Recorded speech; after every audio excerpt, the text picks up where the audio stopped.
Bismillahirrahmanirrahim. Assalamualaikum warahmatullahi wabarakatuh. Ahmaduhu subhanahu wa ta'ala wa astahdih wa a'udhu bihi min syururi anfusina wa min sayyiati a'malina. Man yahdillah fala mudilla lah wa man yudlilhu falan tajid lahu waliyan mursyida. Allahumma salli wa sallim wa barik ala sayyidina wa maulana Muhammad wa ala alihi wa sahbihi ajma'in. Ta'zim wa ikraman pada Abu Imam Syekh, panitia pembangunan masjid, badan kemakmuran masjid, remaja masjid, gure-gure ulun tuan, sidang jamaah salat subuh yang dimuliakan oleh Allah Subhanahu wa ta'ala. Tidak henti-hentinya kita bertakwa kepada Allah Subhanahu wa ta'ala dengan bersyukur atas segala nikmat yang telah diberikan oleh Allah Subhanahu wa ta'ala. Meskipun nikmat-nikmat tersebut tidak dapat kita hitung untuk dapat kita syukuri, wa in ta'uddu ni'matallah la tuhsuha. Seandainya kita menghitung nikmat Allah, maka engkau tidak akan sanggup menghitungnya. Sungguh banyak nikmat Allah Subhanahu wa ta'ala. Maka yang bersyukur atas nikmat Allah ini hanyalah sedikit. Wa qalilum min ibadis syakur. Hanya sedikit dari hamba-hambaku yang bersyukur kepadaku atas nikmat-nikmatku, firman Allah Subhanahu wa ta'ala. Sehingga seorang salafus salih berdoa kepada Allah Subhanahu wa ta'ala, Allahumma ja'alni minal qalil. Ya Allah, jadikan aku dari golongan yang sedikit. Karena Allah berfirman, wa qalilum min ibadis syakur. Hanya sedikit dari hambaku yang bersyukur. Mudah-mudahan dengan syukur kita kepada Allah, Allah tambahkan limpahan karunia dan rahmat kepada kita semua. La in syakartum la azidannakum. Seandainya kalian bersyukur, akan aku tambahkan nikmat kepada kalian. Wa la in kafartum. Namun apabila kita kufur terhadap nikmat Allah, inna azabi lasyadid. Sesungguhnya azabku sangatlah pedih. Salawat dan salam kepada baginda Nabi Yuna wa Habibuna Muhammad sallallahu alaihi wasallam yang telah membawa umat manusia dari alam kejahilan ke alam yang penuh dengan ilmu pengetahuan, terutama penuh dengan akhlakul karimah, penuh dengan etika, penuh dengan sopan santun, penuh dengan tata krama. Ini semua berkat perjuangan dan dakwah baginda Nabi Yuna wa Habibuna Muhammad sallallahu alaihi wasallam. Allahumma salli wa sallim wa barik alaihi. Berikut kepada keluarga dan sahabat beliau sekalian, pada tabi'in, atba'ut tabi'in, wa man tabi'ahum bi ihsanin ila yaumiddin. Hadirin sidang jamaah salat subuh yang dimuliakan oleh Allah. Yang pertama, don tua lekemaah nyo halibeh mayang long daripada gure-gure ulun tuan. Allah berfirman di dalam Al-Quran, A'udzu billahi minasyaitonir rajim. Ya ayyuhalladzina amanu inna min azwajikum wa auladikum aduwwun lakum fahdharuhum wa in ta'fu wa tasfahu wa tattaqu wa taghfiru fa innallaha ghafurur rahim. Hai orang-orang yang beriman, sesungguhnya di antara istri-istri kalian, anak-anak kalian, musuh bagi kalian. Fahdharuhum, maka waspadalah. Wa in ta'fu, seandainya kalian memaafkan mereka, wa tasfahu, berdamai dengan mereka, wa taghfiru, dan meminta ampun terhadap dosa-dosa mereka, fa innallaha Ghafurur Rahim. Sesungguhnya Allah adalah Maha Pengampun lagi Maha Penyayang. Ayat ini menjelaskan kepada kita, para ulama mufassirin menyebutkan makna adu, musuh, adalah sesuatu yang harus kita waspada, yang harus kita antisipasi terhadap tipu daya mereka. Maka istri punya tipu daya, anak-anak punya tipu daya. Maka dalam ayat yang lain Allah berfirman, ya, bahwasanya di antara harta-harta kalian dan anak-anak kalian adalah ujian bagi kalian. Musuh adalah ujian juga bagi kita. Maka dalam hal ini ingin disampaikan oleh Allah, fahdharuhum, maka waspadalah terhadap tipu daya mereka. Coba lihat, banyak di antara pemimpin-pemimpin, tokoh-tokoh yang rusak ketokohan mereka, rusak kepemimpinan mereka karena tipu daya istri dan anak. Banyak orang yang terjerat korupsi gara-gara ingin membahagiakan istrinya karena permintaan lebih dari sang istri. Banyak orang yang terjerat kasus suap. Kenapa? Ingin membeli mobil baru untuk anak-anaknya. Sehingga Islam menyarankan seorang suami atau calon mempelai di dalam memilih seorang istri maka memperhatikan 4 hal. Tunkahul mar'atu li arba'in. Wanita itu dinikahi karena 4 hal. Yang pertama, Rasulullah menyebutkan 5 liha, karena harta mereka. Para ulama menyebutkan 5 liha di sini adalah maknanya bukan hanya karena hartanya, akan tetapi dia bisa mengelola harta. Hartanya dia bisa kelola, harta suami dia juga bisa kelola. Uang suami bisa dia kelola walaupun sedikit, tetapi dapat membahagiakan keluarga. Maka banyak perempuan-perempuan yang tidak bisa mengelola harta sehingga menjadi malapetaka di dalam keluarga. Maka disinilah diperintahkan seorang laki-laki sebelum menikah dengan seorang perempuan 5 liha karena hartanya. Baru disebutkan yang kedua, walinasabiha, karena nasab keturunannya, walijamaliha, karena kecantikannya. Jamal di dalam bahasa Arab berbeda dengan jamil. Jamal adalah kecantikan dari dalam, sedangkan jamil itu adalah sifat. Laki-laki jamil, ganteng, wanita jamilah, sehingga melekat pada sifat.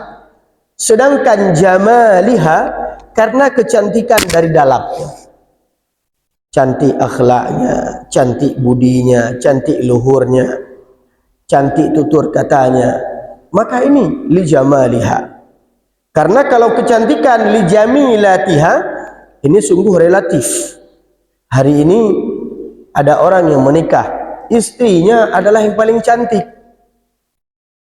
Setahun menikah berkurang 10%.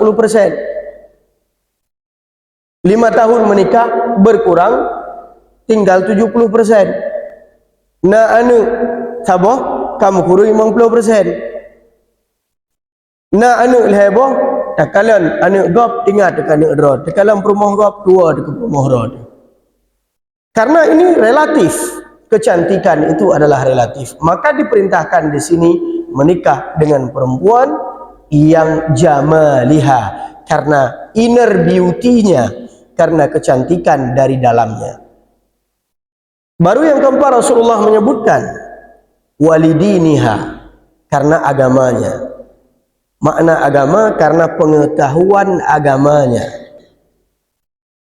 karena ketaatannya, karena ketakwaannya, karena iffahnya, harga dirinya, maka ini karena agama. Akan tetapi Rasulullah walaupun menyebutkan agama yang terakhir, karena yang terakhir disebut biasa hal yang terpenting, tidak selamanya yang penting itu disebut pada pertama. Lagi orang dan nasihat, makanya yang terakhir lumpuh tanpa dan cukup penting. Ya. Maka Rasulullah menyebutkan, "Fanfar bidzatid din," maka pilihlah orang wanita-wanita yang baik agamanya. Hadirin yang dimuliakan oleh Allah, teringat dengan sebuah kisah yang disebutkan di dalam beberapa kitab, yaitu Imam Ibnu Hajar Al-Haytami. Ibnu Hajar dalam mazhab Syafi'i ada dua. Ada Ibnu Hajar Al-Haytami, beliau hidup abad ke-9 Hijriah atau 900 Hijriah. Satu lagi Ibnu Hajar Al-Asqalani, ya, pensyarah Sahih Muslim, pensyarah Sahih Bukhari. Ya, beliau hidup tahun atau abad ke-7 Hijriah atau tahun 700 Hijriah. Ini Ibnu Hajar Al-Haytami yang hidup bersama dengan faqih di dalam mazhab Syafi'i, yaitu Imam Ramli yang menulis kitab Al-Minhaj. Maka pada suatu ketika Ibnu Hajar Al-Haytami, beliau adalah orang yang sangat zuhud dan wara dan alim, sehingga beliau tidak mengejar dunia, dan bahkan beliau sempat hidup 4 tahun dalam keadaan miskin, luar biasa miskin. Kobra kasihan. Bahkan 4 tahun beliau tidak pernah makan daging. Bayangkan, hantong pernah kepada usia putun. Sehingga pada suatu ketika istrinya Ibnu Hajar Al-Haytami ingin mandi di pemandian air panas. Jadi di Mesir, di Arab, di Mekah, di Madinah, kamar mandi itu mungkin kecuali di hotel, kamar mandi di rumah-rumah itu hanya sekedar untuk, ya, menyakun tanya tapu bulu draw saja. Kan mana wa? Ya, kan mana wa? Akan tetapi kalau kita ingin mandi, ada namanya hammam. Hammam itu disewakan, lagi ada semir sih. Cuma nyo tamano kerod, hana itu mana oleh urun. Nah, tamano kerod. Nah untuk uragam, nah untuk urinam. Sehingga bayar. Nah, lagi ada laundry. Maka pada saat itu beliau mengutarakan keinginan kepada suaminya, kepada Ibnu Hajar Al-Haytami.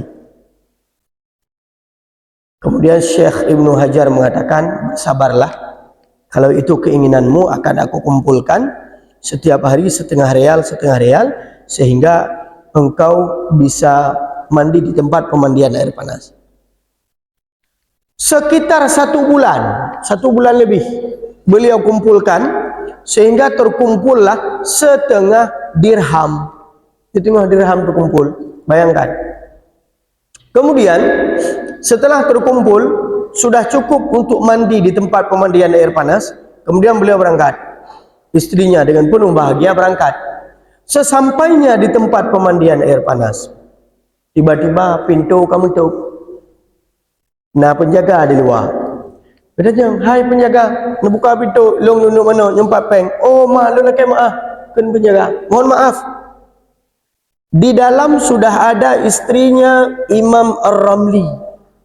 Beliau sedang mandi dan beliau berpesan tidak boleh orang lain masuk ketika beliau mandi, dan bahkan pendapatan kami dari pagi sampai sore biasanya 25 dirham udah beliau bayarkan semuanya agar kami tidak menerima tamu yang lain. Cukup berat kecewa. Kok berat kecewa? Hai urinam, dua rumah, gecok peng, bangga kalian, aku ke tengah keduk, gecok peng, gerham peng, tang gerham peng. Tidak ada yang alim di Mekah ini kecuali Ar-Ramli. Tidak ada yang lebih tinggi ilmunya kecuali Ar-Ramli. Tidak ada yang lebih kaya kecuali Ar-Ramli. Tidak ada apa-apanya Ibnu Hajar seorang suamiku.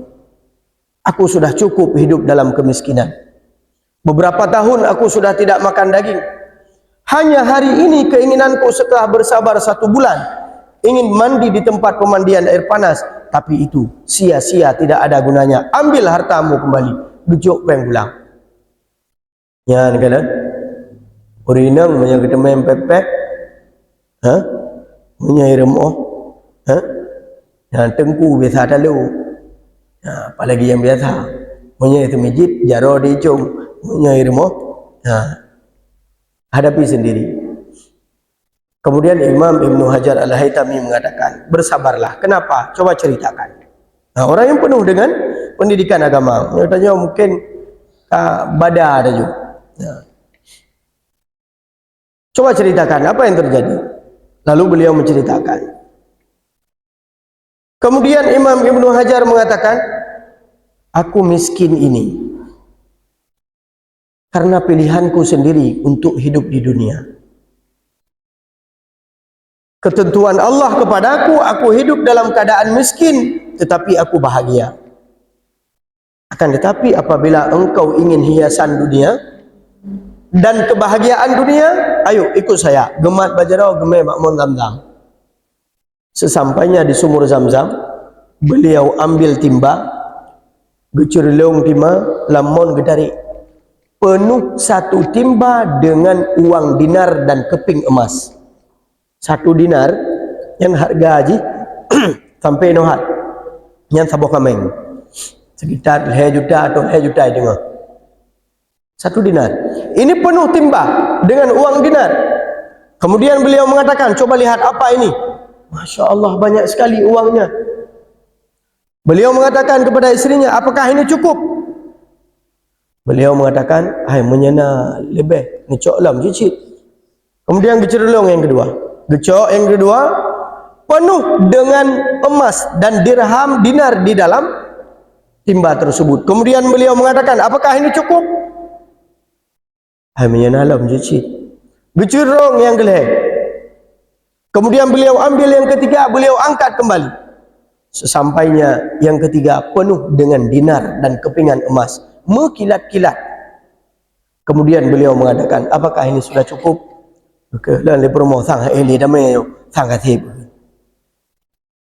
Apabila engkau menginginkan dunia, silahkan ambil ini dan pulang ke rumahmu, dan engkau aku ceraikan.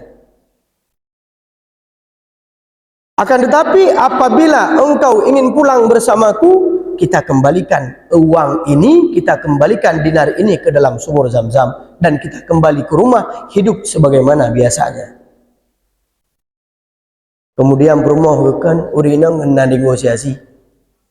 Gah muno mentang. Tak puo saboh, tak kebah dua.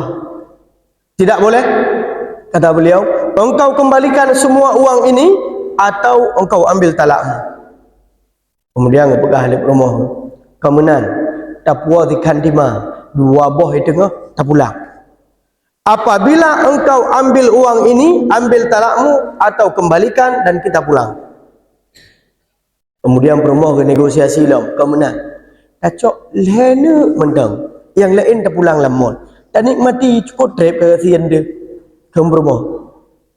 Kemudian beliau dengan prinsipnya, engkau kembalikan seluruh uang tersebut dan ataupun engkau ambil talakmu. Kemudian sang istri daripada Imam Ibnu Hajar Al-Haytami mengatakan, baiklah, kembalikan uang seluruhnya ke dalam sumur Zamzam dan kita kembali pulang ke rumah. Sudah cukup. Aku sudah melihat bagaimana karamah yang diberikan oleh Allah kepadamu.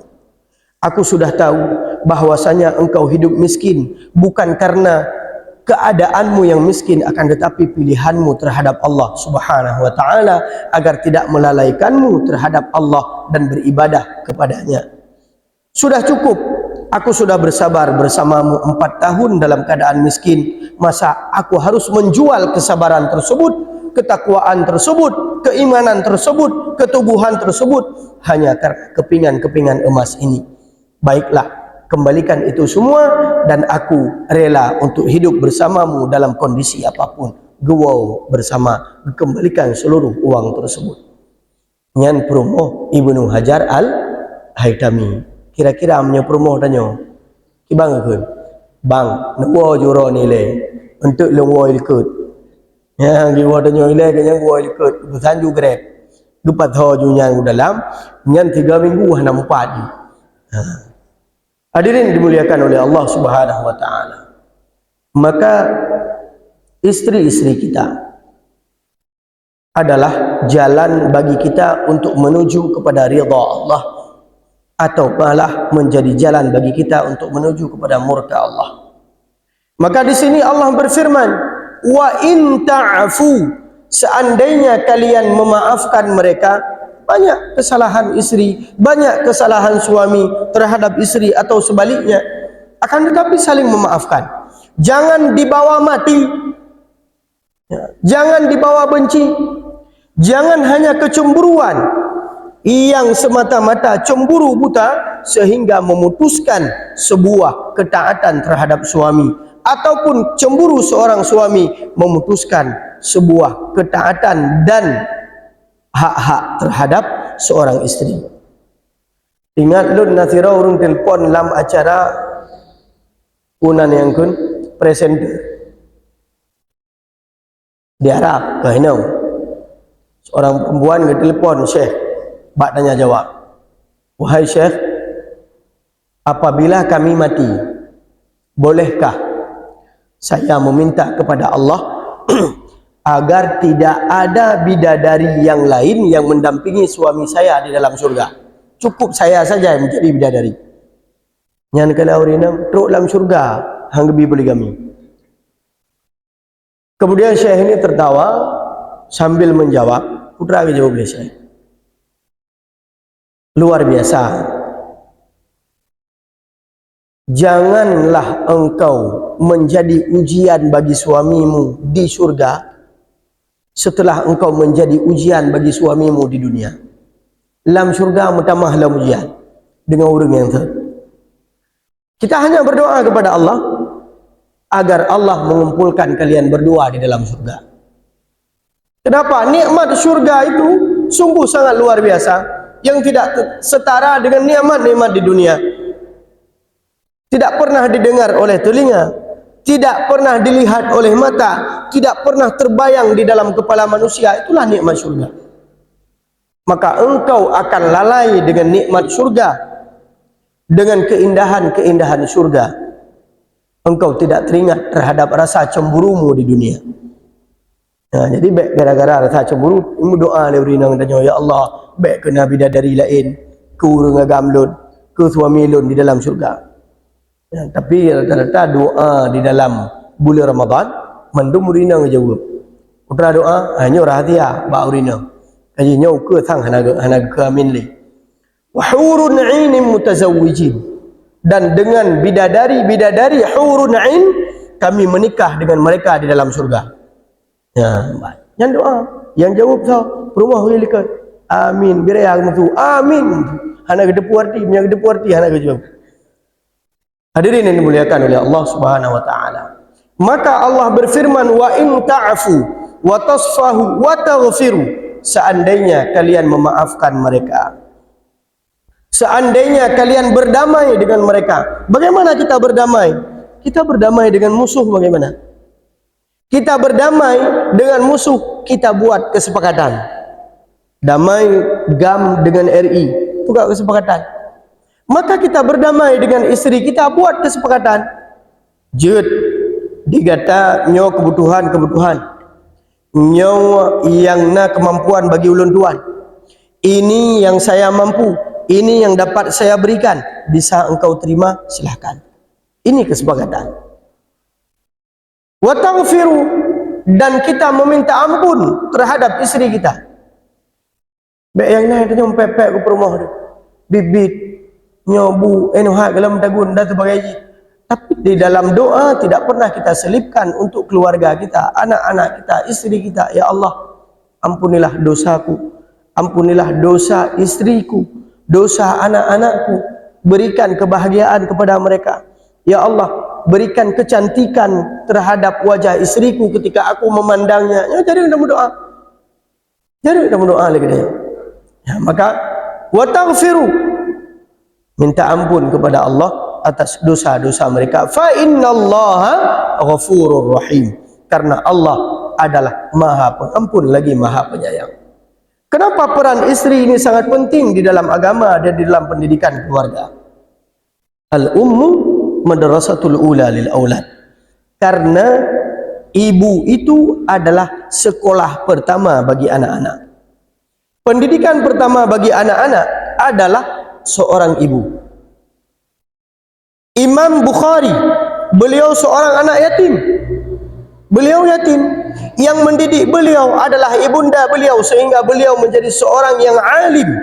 Bahkan beliau bukan orang Arab, tetapi beliau sanggup menghafal ratusan ribu hadis dan menulis sebuah kitab hadis Sahih Al-Bukhari. Itu Imam Bukhari. Imam Ahmad Ibn Hanbal, beliau seorang anak yatim. Beliau faqih dengan didikan daripada ibunda beliau sehingga beliau menjadi seorang ulama yang disegan. Beliau adalah orang yang diikuti mazhabnya Imam Ahmad bin Hanbal atau Hambali. Mazhab kita Abu Abdullah Muhammad ibni Idris Asy-Syafi'i. Lahir beliau di Gaza dalam keadaan yatim, tidak punya ayah. Dalam keadaan miskin, bersama dengan ibunda beliau hijrah, berangkat dengan berjalan kaki dari Gaza Palestina berangkat ke Mekah. Hidup di Mekah dalam keadaan miskin. Akan tetapi semangat dari seorang ibu yang diberikan kepada Imam Syafi'i. Bahkan suatu ketika ibundanya mengatakan, pergilah engkau menuntut ilmu. Sehingga beliau pergi menuntut ilmu. Salah satu guru beliau adalah Imam Malik. Sehingga ketika berjumpa dengan Imam Malik, ya, dikatakan oleh penjaga atau anak murid-murid Imam Malik, kata Imam Malik, baca dulu kitab Muwatta beliau, baru engkau belajar langsung kepada Imam Malik. Imam Syafi'i mengatakan, aku sudah menghafalnya. Ini Imam Syafi'i. Beliau belajar kepada muridnya Ahmad ibni Nu'man atau ibni Hanifah. Abi Hanifah, muridnya yaitu Muhammad ibni Yusuf. Beliau belajar kepada beliau. Sungguh sebuah umpama yang sangat luar biasa ketika ibundanya mengatakan kepada Imam Syafi'i, kalau engkau pulang membawa ilmu, aku akan menerimamu, tetapi apabila engkau pulang membawa harta, aku tidak akan menerimamu. Ini seorang ibu, sehingga Imam Syafi'i seorang yatim menjadi seorang ulama besar yang kita kenal nama beliau sampai dengan hari ini. Maka pendidikan ini adalah pendidikan dari seorang istri di rumah.